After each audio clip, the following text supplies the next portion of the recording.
Well, good morning. Unit 7, the will of sacrifice. The will of sacrifice ಅಂದರೆ ತ್ಯಾಗ ಮಾಡಬೇಕಂತಹ ಒಂದು ಮನೋಭಾವ. ಇಲ್ಲಿ ಭಗತ್ ಸಿಂಗ್ ಅವರ ಬಗ್ಗೆ ನಾವು ನೋಡ್ತಾ ಇದ್ದೀವಿ. ಯೂನಿಟ್ 7ನಲ್ಲಿ Bhagat Singh was born on September 27, 1907 in Khatkar Kalan, Punjab, in British India. Bhagat Singh ಅವರು ಸೆಪ್ಟೆಂಬರ್ 27, 1907ರಲ್ಲಿ ಕಟ್ಕಾರ್ ಕಲಾನ್ನಲ್ಲಿ ಹುಟ್ಟಿರ್ತಾರೆ. ಆ ಒಂದು ಪಂಜಾಬ್ನಲ್ಲಿ ಆ ಒಂದು ಸಂದರ್ಭದಲ್ಲಿ ಬ್ರಿಟಿಷರ ಆಳ್ವಿಕೆ ಭಾರತದಲ್ಲಿ ಇದ್ದಿತ್ತು. His grandfather Arjan Singh, father Kishan Singh and uncle Ajit Singh were all active in the freedom struggle. ಮತ್ತು ಇವರ ಫ್ಯಾಮಿಲಿಯಲ್ಲಿರೋಕ್ಕಂತಹ ಇವರ ಅಜ್ಜ ಆಗಿರ್ಬೋದು, ಅವರ ಫಾದರ್, ಇವರ ಅಜ್ಜ ಯಾರು ಅರ್ಜನ್ ಸಿಂಗ್ ಆಗಿರ್ಬೋದು, ಇವರ ಫಾದರ್ ಕಿಶನ್ ಸಿಂಗ್ ಆಗಿರ್ಬೋದು, ಅಂಕಲ್ ಅಜಿತ್ ಸಿಂಗ್ ಅವರು ಎಲ್ಲ ಸೇರಿ ಆ ಒಂದು ಸ್ವತಂತ್ರದ ಹೋರಾಟದಲ್ಲಿ ಪಾಲ್ಗೊಂಡಿದ್ರಂತೆ. Young Bhagat Singh came in contact with some well known political leaders like Lala Lajpat Rai and Ras Bihari Bose while studying at the local DAV school in Lahore in 1916.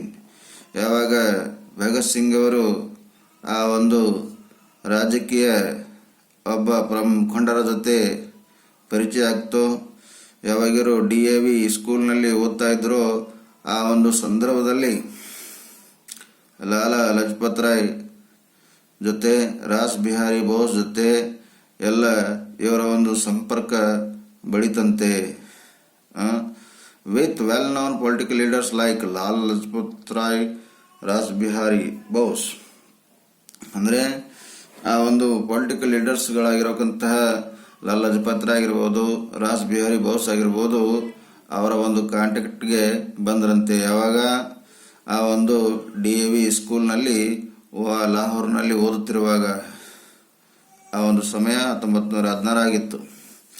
In response to Mahatma Gandhi's call for non cooperation against British rule in 1921.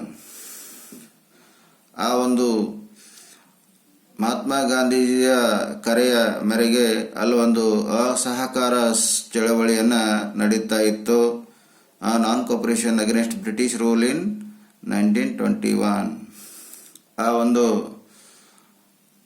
Mahatma ಗಾಂಧೀಜಿಯವರ ಕರೆಯ ಆಧಾರದ ಮೇಲೆ ಅಲ್ಲಿ ಅಸಹಕಾರ ಚಳವಳಿ 1921ರಲ್ಲಿ ನಡೀತಾ ಇತ್ತು.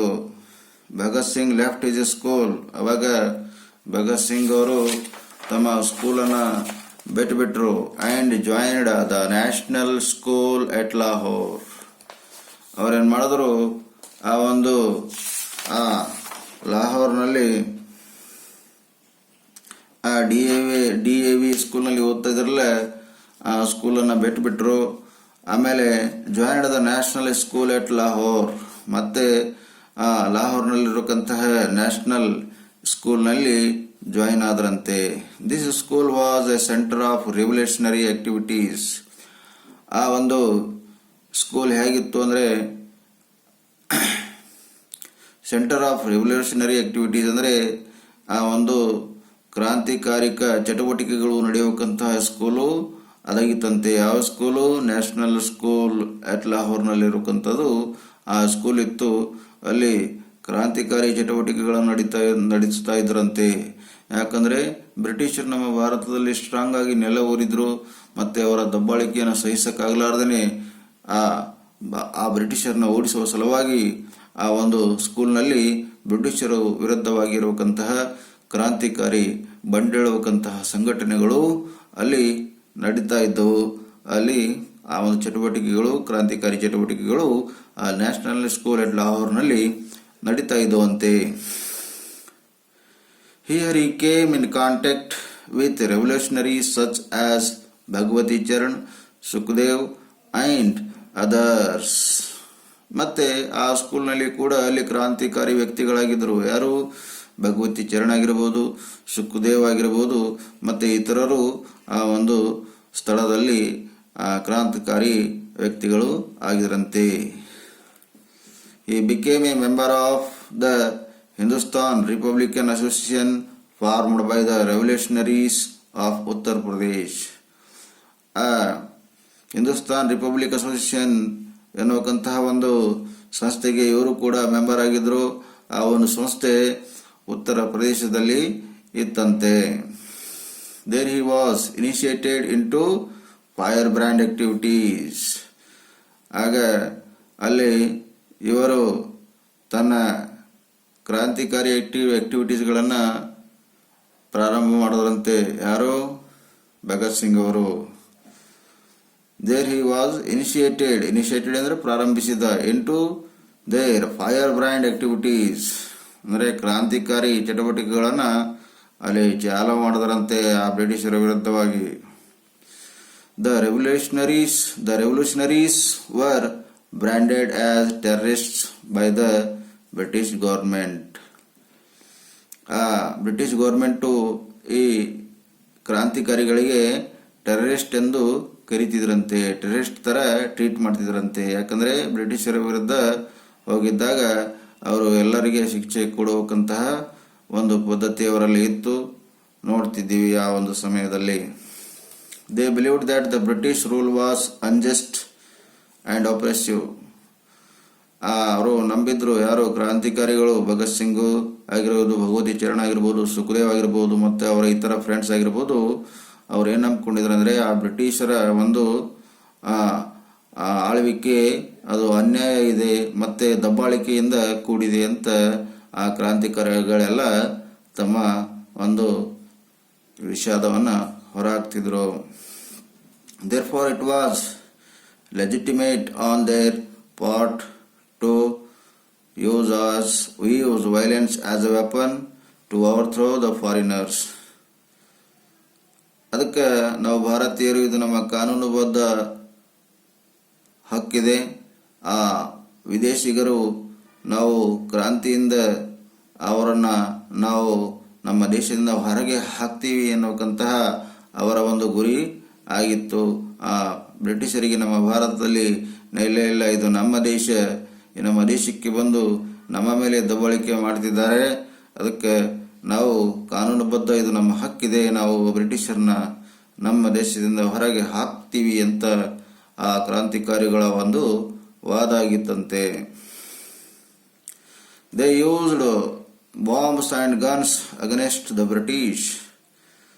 ಈ ಕ್ರಾಂತಿಕಾರಿಗಳು ಭಗತ್ ಸಿಂಗ್ ಆಗಿರ್ಬೋದು, ಭಗವತಿ ಚರಣ್ ಆಗಿರ್ಬೋದು, ಸುಖದೇವ್ ಆಗಿರ್ಬೋದು, ಇವರೇನಿದ್ರಲ್ಲ ಆ ಒಂದು ನ್ಯಾಷನಲ್ ಸ್ಕೂಲ್ ಎಟ್ ಲಾಹೋರ್ನಲ್ಲಿ ಇರತಕ್ಕಂತಹ ಎಲ್ಲ ಕ್ರಾಂತಿಕಾರಿಗಳು, ಅವರು ಬ್ರಿಟಿಷರ ವಿರುದ್ಧವಾಗಿ ಬಾಂಬ್ಸ್ಗಳನ್ನು ಯೂಸ್ ಮಾಡ್ತಿದ್ರು, ಗನ್ಸ್ಗಳನ್ನು ಯೂಸ್ ಮಾಡ್ತಿದ್ರಂತೆ. And raided the establishments. ಅವರು ಎಲ್ಲಾದರೂ ಬಾಂಬು, ಬಂದೂಕು ಮತ್ತು ಅವರ ಒಂದು ಯಾವುದೇ ರೀತಿಯ ಆಸ್ತಿ ಪಾಸ್ತಿಗಳನ್ನು ಏನು ಸ್ಥಾಪನೆ ಮಾಡಿದರೋ ಅವುಗಳನ್ನೆಲ್ಲ ರಾಬರ್ಡ್ ಅಂದರೆ ಅವರು ವಶಪಡಿಸಿಕೊಳ್ತಿದ್ರಂತೆ. ಯಾರು? ಸುಭಾಷ್ ಚಂದ್ರ ಬೋಸು ಮತ್ತು ಇತರ ಕ್ರಾಂತಿಕಾರಿಗಳು. Their ideas differed from the Gandhian ideas of a freedom movement based on non violence or ahimsa. ಮತ್ತು ಇಲ್ಲಿ ಭಗತ್ ಸಿಂಗ್ ಅವರ ಒಂದು ಕ್ರಾಂತಿಕಾರಿ ಐಡಿಯಾಗಳು ಮತ್ತು ಮಹಾತ್ಮ ಗಾಂಧೀಜಿಯ ಒಂದು ಅಹಿಂಸಾ ಏನದಂದರೆ ವಾದಗಳು, ಇಬ್ಬರಲ್ಲಿ ಏನದಂದರೆ ವ್ಯತ್ಯಾಸ ಇತ್ತು. ಭಗತ್ ಸಿಂಗ್ ಅವರು ಕ್ರಾಂತಿಕಾರಿ, ಆದರೆ ಮಹಾತ್ಮ ಗಾಂಧಿಯವರು ಶಾಂತಿವಾದಿಗಳು. ಸೊ ಈ ಮಹಾತ್ಮ ಗಾಂಧಿ ಮತ್ತು ಭಗತ್ ಸಿಂಗ್ ಅವರ ಒಂದು ಏನು ಗ್ರೂಪ್ ಇತ್ತಲ್ಲ, ಅವರ ಮಧ್ಯೆ ತುಂಬ ವ್ಯತ್ಯಾಸ ಇತ್ತಂತೆ, ವ್ಯತ್ಯಾಸ ಕಾಣ್ತಾ ಇದ್ದೀವಿ ಆ ಒಂದು ಸಮಯದಲ್ಲಿ. Bhagat Singh is A remembered. Bhagat Singh is remembered today not only as A bold revolutionary figure but also A great thinker. Bhagat Singh ಅವರಿಗೂ ಇಂದು ಕೂಡ ನಾವು ನೆನಪಿಸ್ಕೊಳ್ತೀವಿ. ಯಾಕಂದರೆ ಅವ್ರ ಹತ್ರ ಒಂದು ಧೈರ್ಯದ ಒಬ್ಬ ಕ್ರಾಂತಿಕಾರಿಯಾಗಿಲ್ಲ, ಅವರು ಒಬ್ಬ ಒಳ್ಳೆಯ ವಿಚಾರಕರು, ವಿಮರ್ಶಕರು ಕೂಡ ಆಗಿದ್ರಂತೆ. He was steeped in the best traditions of socialistic thoughts. ಮತ್ತು ಆ ಒಂದು ಸಾಮಾಜಿಕದ ನ್ಯಾಯದ ಬಗ್ಗೆ, ಸಾಮಾಜಿಕದ ವಿಚಾರದ ಬಗ್ಗೆ, ಭಾರತೀಯ ಪರಂಪರೆಯ ಬಗ್ಗೆ ಅವರು ಒಂದು ಒಳ್ಳೆಯ ವಿಚಾರವನ್ನು ಹೊಂದಿದ್ರಂತೆ. ಯಾರು? ಭಗತ್ ಸಿಂಗ್ ಅವರು. That theory advocate collective or state ownership of the means of productions.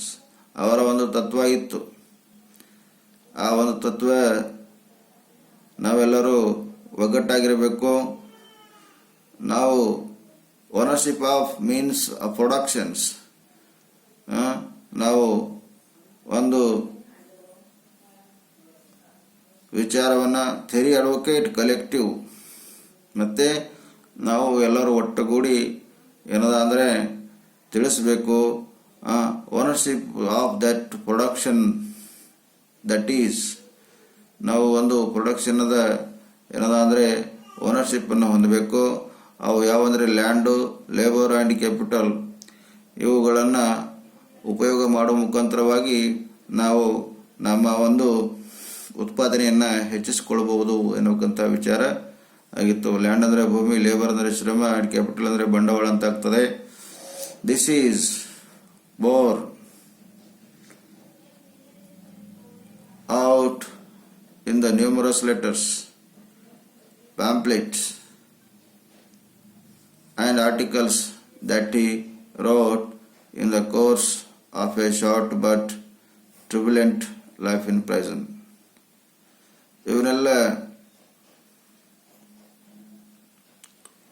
this born out in the numerous letters, ಇದನ್ನೆಲ್ಲ ಯಾವ ಮುಖಾಂತರ ಹೇಳಿದ್ರು ಅಂದರೆ ಅನೇಕ ಪತ್ರಗಳನ್ನು ಮುಖಾಂತರವಾಗಿ ಹೇಳಿದ್ರು.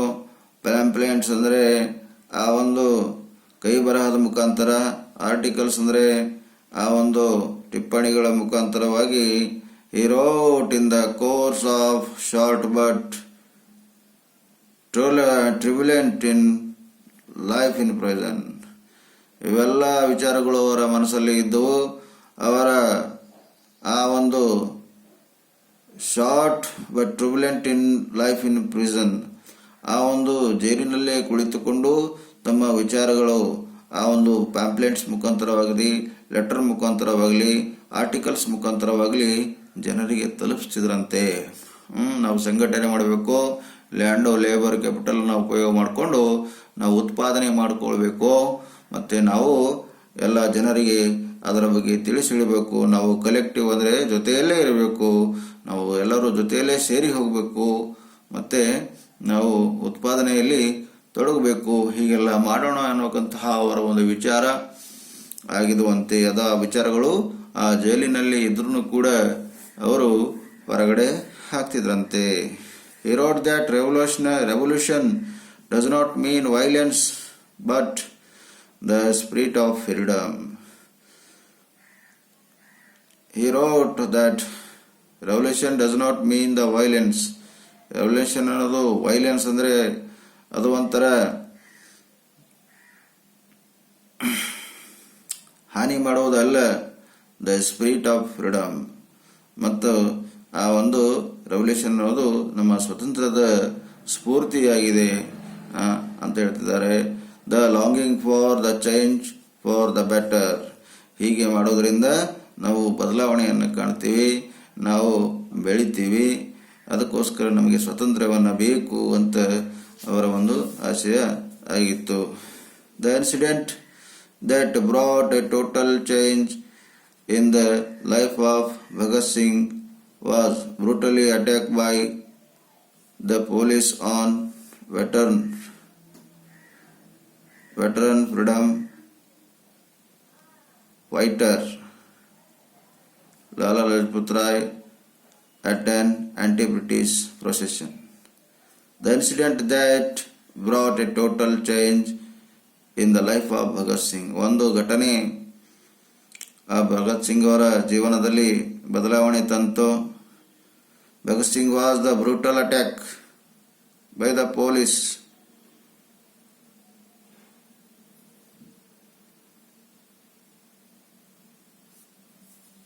Bhagat Singh was the brutal attacked by the police on veteran freedom fighter Lala Lajpat Rai at an anti-British procession.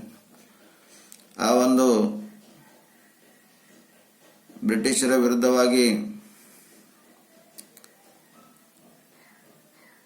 ದಂಗೆ ಎದ್ದಾಗ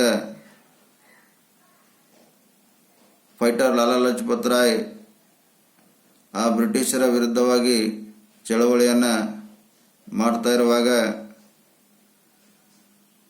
ಆ ಪೊಲೀಸ್ ಅಧಿಕಾರಿ ಏನು ಮಾಡ್ತಾನೆ, ಲಾಲಾ ಲಜಪತ್ ರಾಯ್ ಅವರಿಗೆ ಅಟ್ಯಾಕ್ ಮಾಡ್ತಾನೆ. Brutal attack by police on veteran freedom fighter Lala Lajpat Rai at an anti-British procession. It was result in the death of Lala Lajpat Rai on November 17, 1928 in Lahore. ಆ ಒಂದು ಬ್ರಿಟಿಷರ ವಿರುದ್ಧ ಚಳವಳಿ ಮಾಡುತ್ತಿರುವಾಗ ಅಂತ ಒಂದು ಸಂದರ್ಭದಲ್ಲಿ ಆ ಪೊಲೀಸ್ ಅಧಿಕಾರಿಯೊಬ್ಬರು ಆ ಲಾಲಾ ಲಜಪತ್ ರಾಯ್ ಅವರಿಗೆ ಕ್ರೂರವಾಗಿ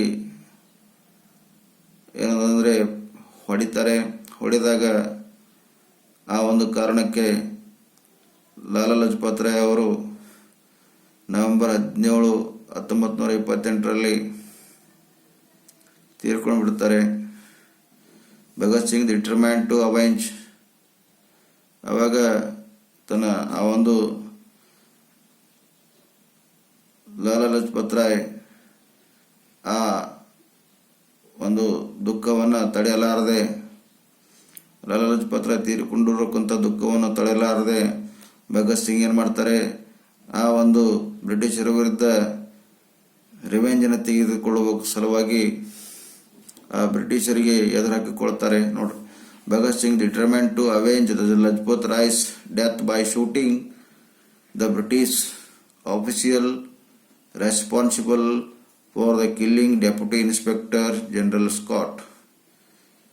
ಆ ಒಂದು ಬ್ರಿಟಿಷ್ ಅಧಿಕಾರಿ ಏನು ಶೂಟ್ ಮಾಡಿದನಲ್ಲ, ಆ ಡೆಪ್ಯೂಟಿ ಇನ್ಸ್ಪೆಕ್ಟರ್ ಜನರಲ್ ಸ್ಕಾಟ್ ವಿರುದ್ಧವಾಗಿ ರಿವೆಂಜನ್ನು ತೆಗೆದುಕೊಳ್ಳುವ ಸಲುವಾಗಿ ಇವರು ಭಗತ್ ಸಿಂಗ್ ಅವರು ಮುಂದಾದರಂತೆ. Shoot down assistant superintendent Saunders instead, mistaking him for Scott. ಆ ಒಂದು ಅಲ್ಲಿ ಒಂದು ದುರ್ಘಟನೆ ನಡೀತದೆ. ಈ ಭಗತ್ ಸಿಂಗ್ ಅವರು killing deputy inspector general Scott, ಆ ಒಂದು ಡೆಪ್ಯೂಟಿ ಇನ್ಸ್ಪೆಕ್ಟರ್ ಜನರಲ್ ಸ್ಕಾಟನ್ನು ಹೊಡಿಬೇಕು ಅಂತ ತಿಳ್ಕೊಂಡು he shoot down assistant superintendent Saunders instead. ಆ ಸ್ಕಾಟ್ ಬದಲಾಗಿ ಅಸಿಸ್ಟೆಂಟ್ ಸೂಪರಿಂಟೆಂಡೆಂಟ್ ಸೌಂದರ್ಸ್ಗೆ ಇವರು ಗೋಲಿ ಹೊಡಿತಾರೆ. Mistaking him for Scott, Scott ಅಂತ ತಿಳ್ಕೊಂಡು ಅವನಿಗೆ ಅಸಿಸ್ಟೆಂಟ್ ಸೂಪರಿಂಟೆಂಡೆಂಟ್ ಸೌಂದರ್ಸ್ಗೆ ಗೋಲಿ ಹೊಡಿತಾನೆ. He threw bombs in the central assembly hall while the assembly was in session. Bhagat Singh ಅವರು ಆ ಒಂದು ಸೆಂಟ್ರಲ್ ಅಸೆಂಬ್ಲಿಯಲ್ಲಿ ಆ ಒಂದು ಅಧಿವೇಶನ ನಡೀತಾ ಇತ್ತು. ಅಲ್ಲಿ ಬಾಂಬ್ ಹಾಕ್ತಾರೆ ಭಗತ್ ಸಿಂಗ್ ಅವರು ಹೋಗಿ. The bomb did not hurt anyone, ಆದರೆ ಆ ಬಾಂಬ್ ಯಾರಿಗೂ ಕೂಡ ನೋವು ಮಾಡಿಲ್ಲ. But the noise they made was loud enough to wake up. ಆದರೆ ಏನದು ಬಾಂಬ್ ಹಾಕಿದ್ದಾರೆ ಅಂತ ಎನ್ನುವಂಥ ಮಾತೇನಿದೆಯಲ್ಲ, ಅದು ನಮ್ಮ ಭಾರತೀಯರನ್ನ ಬಡಿದೆಬ್ಬಿಸಿತ್ತು. An enslaved nation from a deep slumber. ನಮ್ಮ ಭಾರತ ದೇಶ ಗಾಢವಾದ ನಿದ್ರೆ ಎಲ್ಲಿತ್ತು, ಎಲ್ಲ ಭಾರತೀಯರನ್ನ ಬಡಿದು ಎಬ್ಬಿಸಿದ ಹಾಗೆ ಆ ಅಧಿವೇಶನದಲ್ಲಿ ಬಾಂಬ್ ಹಾಕಿರೋಕಂತ ಸೌಂಡು ಎಲ್ಲ ಕಡೆಗೆ ಹರಡಬಿಡುತ್ತಂತೆ.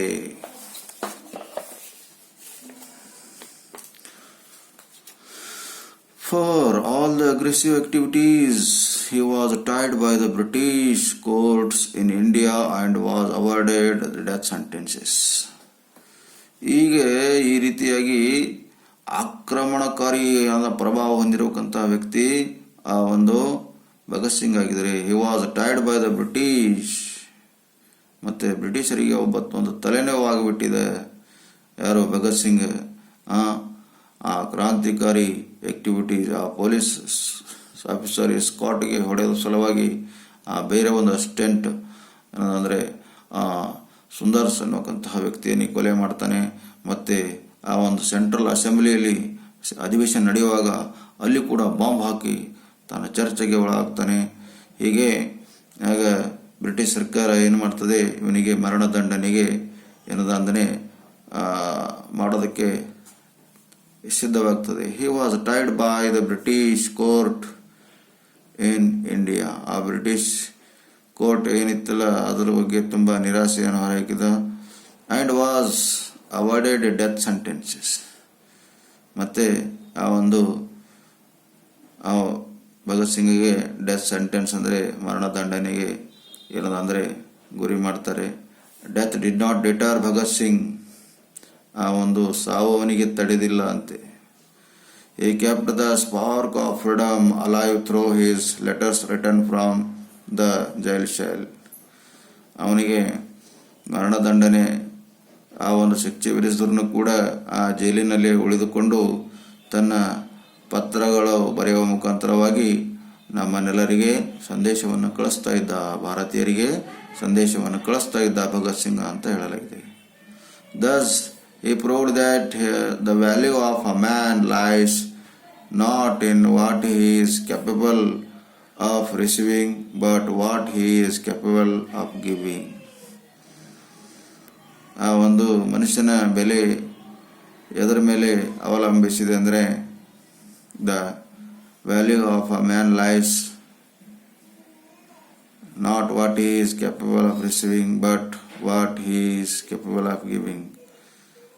ಮನುಷ್ಯನ ವ್ಯಕ್ತಿತ್ವ ಎದರ ಮೇಲೆ ಅವಲಂಬಿಸಿದೆ ಅಂದರೆ ನಾವು ಏನು ಪಡೆದುಕೊಂಡಿದ್ದೀವಿ ಎನ್ನುವುದಕ್ಕಿಂತ ಹೆಚ್ಚು ನಾವು ಏನು ಕೊಟ್ಟಿದ್ದೀವಿ ಎನ್ನುವಂತಹ